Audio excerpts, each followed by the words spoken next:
What's going on, Sports Wars? This is Ryan with RK Outpost and GeeksandGamers.com, and today I want to talk about what is going on, the most recent thing in the Mason Rudolph Myles Garrett saga.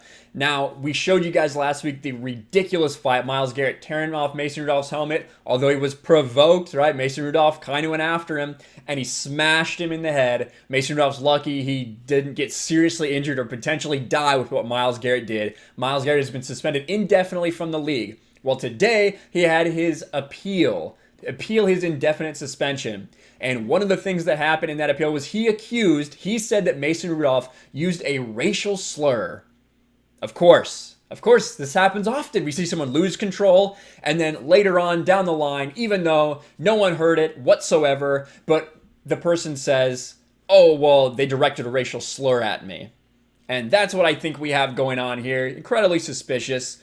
When you look at what happened, do you really think that Marquise Pouncey, the black offensive lineman standing right next to Mason Rudolph, would have gone and defended his boy and just say, yeah, just drop N-bombs, man. Go for it. I'm okay with that. No, I don't think so. I don't think that every black player in that locker room would be backing Mason Rudolph would be backing him up if this had actually happened.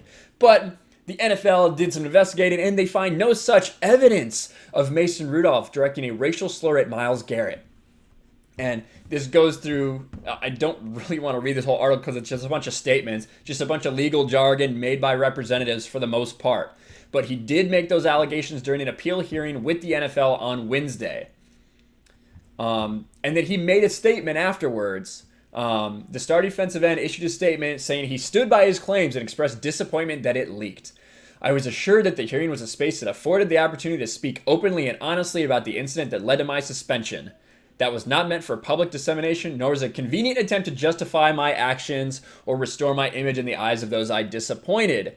So, not meant to justify my actions, although I mentioned it in trying to get my suspension reduced.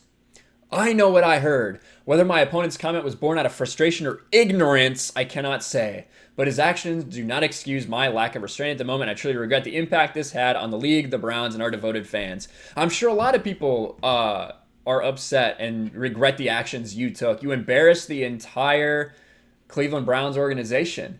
And, I think the time to mention this, Myles Garrett, would have been directly after, in the locker room, when everyone's like, why the heck did you do this? And you're sitting there very calm saying, it's no excuse. I shouldn't have lost control like that.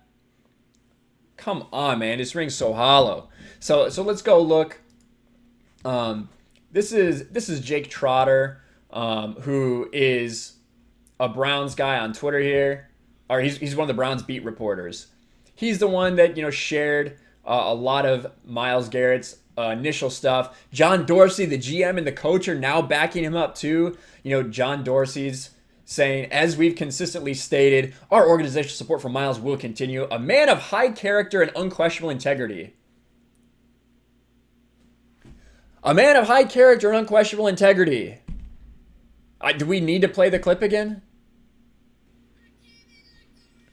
Integrity! Okay.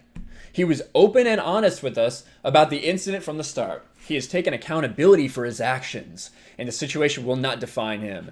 Our focus going forward remains fantastic, and we're just praying for the Miami Dolphins. And then, Freddie Kitchens goes ahead and says, which Freddie Kitchens, based on what has been going on with him, based on what's been going on with Freddie Kitchens in Cleveland, about the only thing that I would trust his opinion on is how I should cook a cheeseburger. But that's just me. Maybe you have a better opinion of him.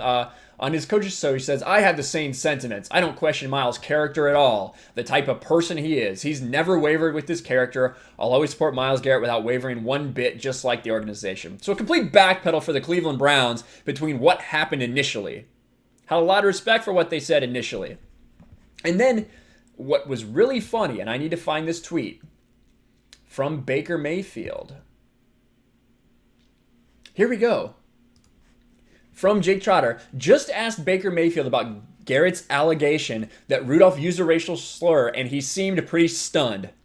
Said wasn't something he'd heard, including from anyone on the Browns, until I just asked him. Interesting. Myles Garrett must have really kept it to himself. Didn't want to tell anybody at all. But yeah, that's what's going on.